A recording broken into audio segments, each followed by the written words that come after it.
Namaste and a very warm welcome to everyone. It is a privilege for Centurion University to host a distinguished public servant and financial administrator who plays a crucial role in safeguarding the retirement savings of millions of Indians. Today we are honored to interact with Shri Amardip Mishra, Sir, Regional Provident Fund Commissioner, Employees Provident Fund Organization, Visakhapatnam, under the Ministry of Labour and Employment, Government of India. Sir, we are grateful for you to visit our university and for sharing your insights on investment by retirement funds, EPFO's roles and practices. Thank you very much. Sir, with your permission, I would like to ask you a few questions Please go ahead. Please on behalf of our students and faculty. Definitely. So, we will move into the questions, sir. The first question is, sir, EPFO manages the long-term savings of millions of employees. How does the organization balance safety returns and sustainability in its investment strategy? Oh yes, that is one question which is of prime concern to everyone. Because Provident Fund money is held in trust by EPFO. So there is a board of trustee in which the funds are vested, and they are responsible for the efficient administration of these funds. Sir. So the trust is most important thing. When somebody has trust on you, then you have to be above par in order to meet the expectation of the person. Sir. So when it comes to investment, therefore, the risk appetite of the department is minimal, in the sense that we want to invest only in such instruments where the risk is minimum. And in fact, the pattern of investment is drawn in such a way by the Government of India, which balances between the risk and the return. So there is a very strict and prescribed pattern of investment by the Government of India, which is laid down for investment of Provident Fund money. That pattern itself has inbuilt mechanisms into it which minimizes the risk of investment. So safety is a prime concern when it comes to the matter of investment of Provident Fund money, and we can assure all the PF subscribers that the prime concern, taking the prime concern as safety, the returns given by EPFO is far better than any other organization. Thank you, sir. That's great. And we will move into the next question. Relevance to young India means many young professionals do not actively think about retirement planning early in their careers. Why is it important to start from the very first salary? So yeah, that's what today when I was talking to some of the students, Yes, sir. I said them that look, you join at the age of 25 mostly, and then you work till 60 years, you have 35 years in which you have earnings, and then you can save certain part of it and invest, even if you are not a Provident Fund member. But if you are a Provident Fund member, there is a mechanism, there is a law laid down by which automatic saving and investment would happen. How do you increase this 35 years to 40 years? So either you enter into employment early, which of course is a personal decision for everybody. So what you can do is that even before you enter into formal employment, what a person can do is that they can cultivate the habit of saving some portion of whatever amount they have in their hands and then try to invest it. So if you start investing early, the power of compounding comes into picture, and power of compounding helps you to build a very decent corpus at the time of retirement. Just to give you an idea, supposingly you start contributing towards Provident Fund, you will see that for the first 10 or 12 years of your service, the contribution that you make to the Provident Fund will be more than the interest that you get out of the investments that are made out of Provident Fund. Yes, sir. In Provident Fund there is interest which is declared by the government. Yes, sir. So there will be income from the interest, and there will be your own Provident Fund contributions. After say 15 years of service, you will realize that provided you have not touched your Provident Fund money, you have not withdrawn from it, that is where the power of compounding comes into picture. Yes, sir. So if you don't withdraw from Provident Fund money, then you would see that the income that you get from the interest on your Provident Fund accumulations is more than what you contribute to the Provident Fund. Yes, sir. So it's an exponential curve. Yeah.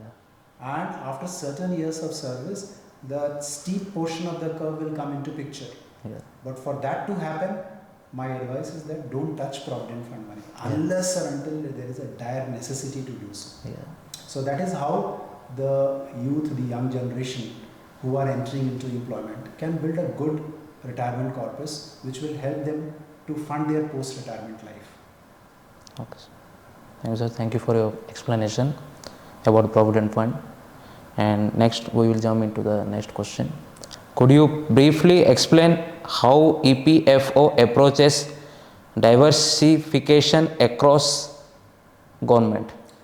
So I think you are talking about diversification of the investments that are being made. Yes, sir. So just as I said in reply to your earlier question, that the pattern of investment is prescribed by the Government of India.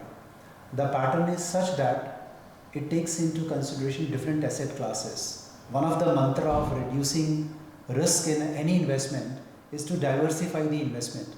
So there are 5 categories in which EPFO can invest, and if we talk of those categories, then there is investment into government securities, which has almost zero risk. There is investment into corporate bonds, which gives slightly better returns with little risk, I would say, more than that of government securities. And then there is certain investment which is made in equities. There is asset class in which investment can be made into equities. And just for your kind information, even in equity though is considered to be a risky class, even in equity, though the pattern provided by the government allows to invest directly into the stock of the companies with certain, of course, riders, yet EPFO consciously decided that the investment will be made only in exchange traded funds, which are basically index funds mimicking the broad 2 indices, that is Sensex and Nifty. That itself reduces the risk to a very greater extent when it comes to the equity asset class. So the diversification is inbuilt into the pattern, and thereafter the Board of Trustees, through their own guidelines, have ensured that there is enough diversification in order to reduce the risk of investment. Okay, sir. That's great, sir. Yeah. And we'll jump into the next question. What are the benefits of Pradhan Mantri Viksit Bharat Rozgar Yojana? Oh yes, talking of PMVBRY, Yes, sir. that is Pradhan Mantri Viksit Bharat Rozgar Yojana. You may be aware that this scheme has started from 1st of August 25.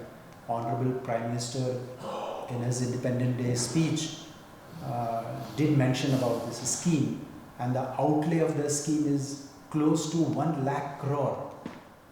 So it's a big scheme, which it's a very ambitious scheme in order to encourage employment on a sustained basis. It's not employment that is important, but employment on a sustained basis that is more important. And equally important is to bring people from unorganized sector who do not have social security benefits to the organized sector, Sir. where they will have social security benefits. Yes. India being a young country, Yes, sir. this is the time when we need to ensure that the youth has social security, because they are the ones who are going to retire after 2050, Yes, 2060. And at that time, this young population will convert into old population, and Yes, sir. it will be too high. And if they don't have social security, Yes, sir. you can imagine what kind of problems the country may face. So therefore, this is the time when this younger generation, which is greater in number because of the demographic position in which India is, has social security, and their future, their retirement is secure.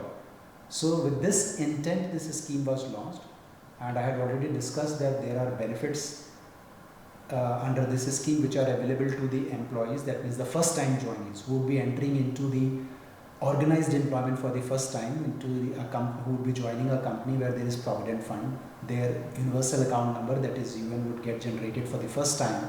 So they will be eligible for a benefit up to rupees 15,000. Okay. So this is a benefit which will be given to the first time joinees. Okay. So this is up to 15,000 depending upon the salary of the employee.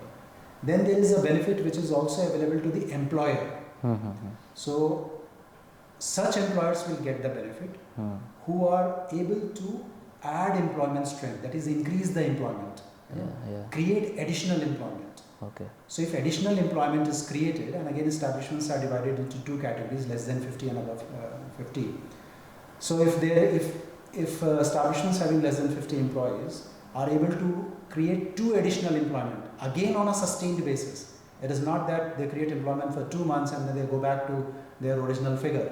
So if the additional employment is created on sustained basis, Yeah. and for establishments with more than 50 employees, it is 5 additional employment they'll have to create. So if they are able to do that, then such establishments, such employers will be eligible for incentive, which is up to 3,000 rupees per month per employee. Okay. And this scheme will run for 2 years for non-manufacturing sector. For manufacturing sector, it will run for 4 years.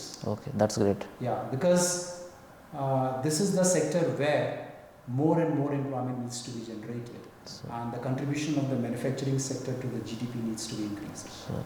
Actually, this will helpful to both employer and employee. Exactly. And also for both non-manufacturing and manufacturing. Yes, this scheme so it's a win-win situation for the employer as well as for the employee, and at the same time it strengthens the economy also. Yes, sir. Because more and more people will be entering into the formal employment and will be getting the social security benefit. Sir, it's a wonderful scheme by the government. Yes.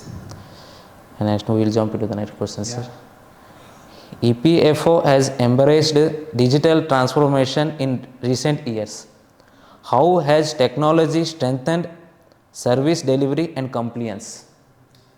So technology has played a major role in transforming the organization, in changing the perception of the people, the belief of the people. Also, it has brought in a lot of transparency in the working of the organization. Sir. So the role of technology is stupendous. If I talk of when I joined the organization, I still remember we used to have those manual ledgers of individual members, Sir. where their contributions were recorded manually. Okay? And now we have moved to a position where anybody through Woman Gap or through member portal can see their Provident Fund passbook or balances online. So they have the balances in their hand, and every month the contribution that is deposited, they get that information through SMS. They are able to see it in their passbook also. So technology has played a major role in the way the business is being done by EPFO. Yes, and it has brought confidence amongst the subscribers, not only the subscribers but even the employers. Because for employers, the compliance has become so easy. They are supposed to give returns which are online. I mean, they don't have to give any physical papers to the office. Most of the transactions that are happening in EPFO, majority I would say, are online transactions. They don't have to visit PF office, in fact. The employees need not visit PF office. The number of footfalls in the offices have reduced to a great extent.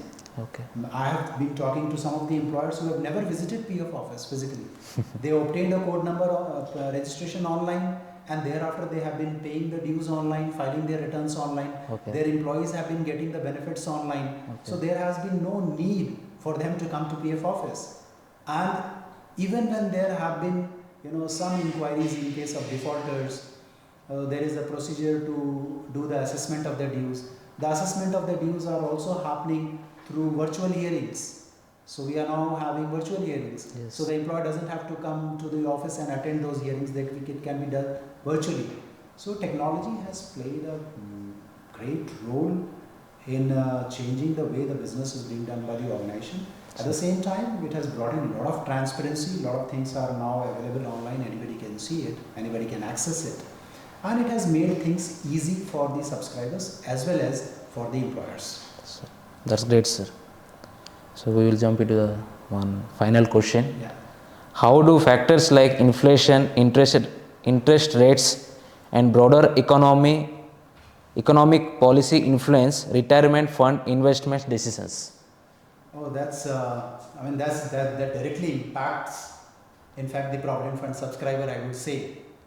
So sometimes we closely follow the proceedings of the Monetary Policy Committee of RBI, looking at whether there will be reduction in the rates or not. So you see, if there is a rate cut in the policy, it directly impacts the interest rate scenario in the country. So we are talking of an era when the interest rate were around 12%. Now we have come to an era where it is even sub 7%.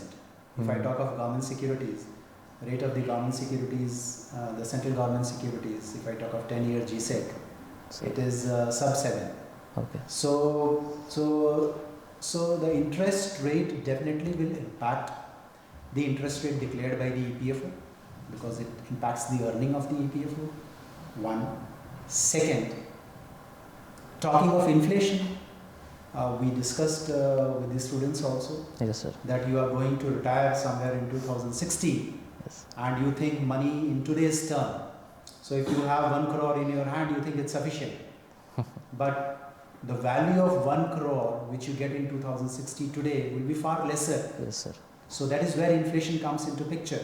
Yes, sir. So inflation and interest rate both have a great role to play when it comes to the retirement benefits or building a good retirement corpus, or any retirement planning. I would say any retirement planning, be it Provident Fund or any other kind of retirement planning. For an individual, these two factors are extremely important. Sir, in shortly we can take time value money. Yeah.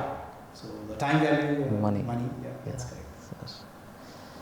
So, thank you, sir, for your interaction.